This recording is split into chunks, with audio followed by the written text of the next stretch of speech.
Well,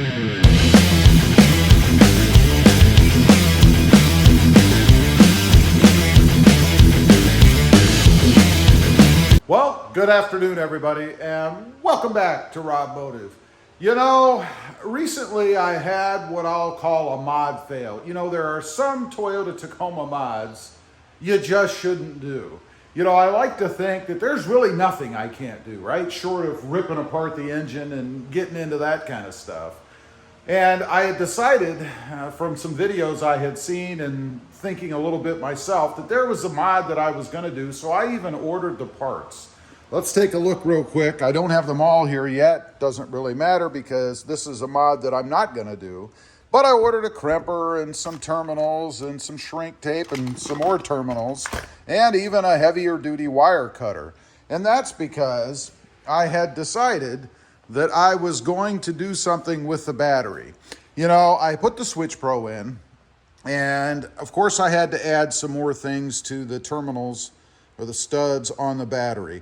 Not so much on the negative side. I mean, I do have a negative lead right here going off to ground, and then the stock ground, of course.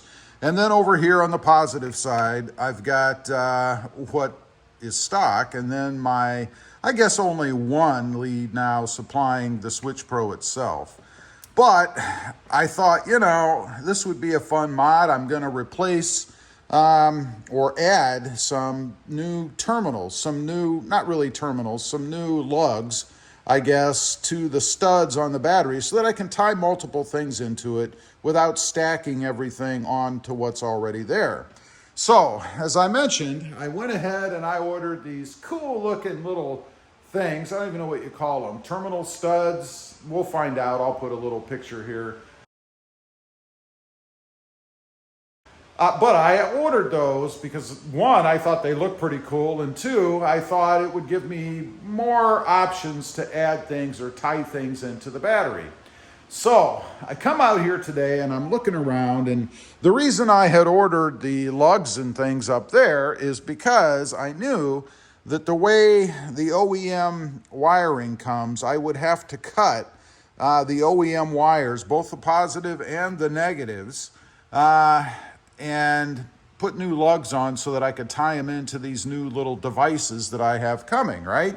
But there's a couple of problems with that. One, I'm cutting the factory wiring to the battery, the whole electrical system on the truck. I mean, where it all starts, right? I could get over that. No big deal. But I'm also looking at the length of the wiring that's here, and it's pretty taut now, pretty tight. I mean, if you look at some of these wires, there's not a whole lot of extra, which I guess is what you want. You want the shortest run you can possibly have, right? You don't want to have the wires being too long, they get in the way, and then you're just running current further. So I've decided that I'm not going to do this, number one, because the wires are just too short. Now, some might say, some electricians out there, well, you just replace the wiring, put new wiring in, longer wiring to accommodate that. You could, but then you got to get down in here and you got to start messing with other components. You know, when I look at the positive side, it runs down into this box down here. Now, I've not opened that box for a couple reasons. One, I didn't want to break the seal. You know, that's sealed and we're getting lower in the engine bay where water can splash up and stuff. So I didn't want to create an opportunity for water to get in there and maybe cause a problem that way. The negative side, I'm sure it ties in down here somewhere on a screw or bolt or something, but I'd have to pull the battery out. And you can see it's now becoming a pretty involved project, really, for something that I don't technically need. I mean, if you look at the terminals, if you look at the top of the battery now, it's not really too bad. And everything else that I'm going to add to the truck will be tied into my power tray here with the Switch Pro. And I can even use the other side for straight uninterruptible power. Not sure what I'd do with that yet, but who knows? I'd have to put a switch or something on it down the road probably. But just not something that I think is wise to do. And then you start running into warranty concerns. Let's say that I go ahead and I do that and I create a problem. The truck is under warranty. It's a 2021. it's got till what, 2024 or 36,000 miles of warranty. So I have warranty left, and it's not something that I really want to screw with something that's so costly if you mess it up. I mean, let's say you short out the brains of the truck for some reason, the computer, the ECU. That can get into big money.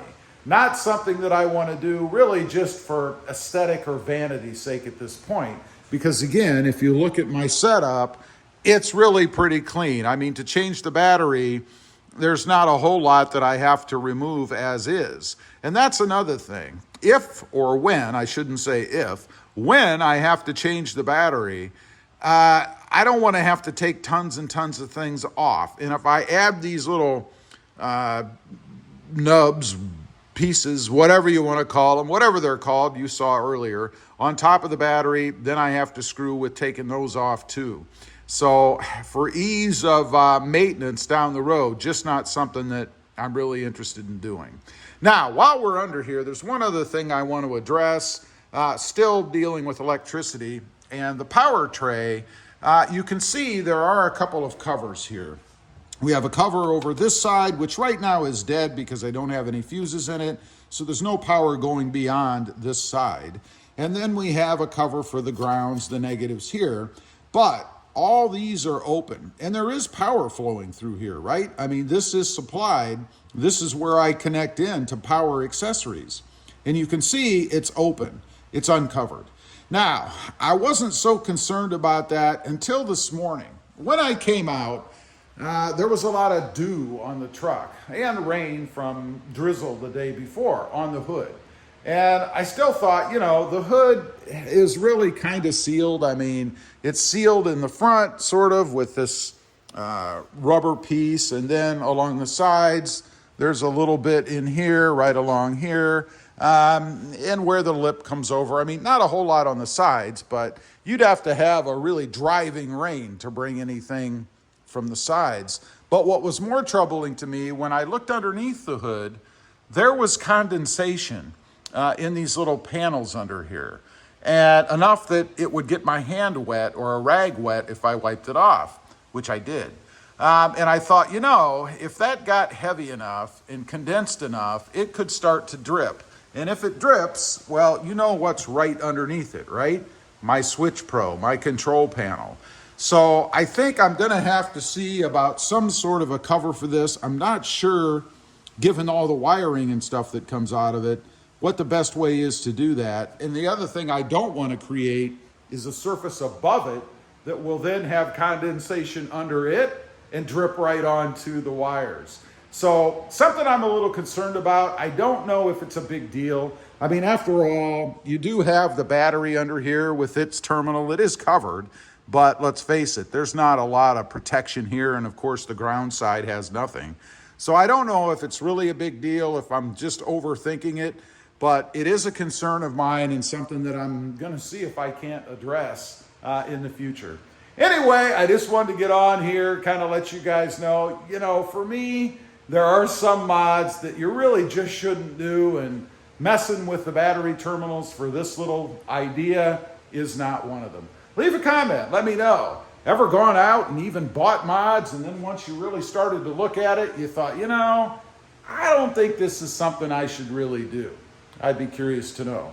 Also, real quick, I do have 2 additional channels. Mod Driven, all about, right now, the Mercedes-Benz, lots of mods and things over there. And RobMotive JT, all about the Jeep Gladiator. Check them out, and if you're interested, why not subscribe? And while you're at it, smash the subscribe button here too. Thanks for watching. Stay safe out there. Bye.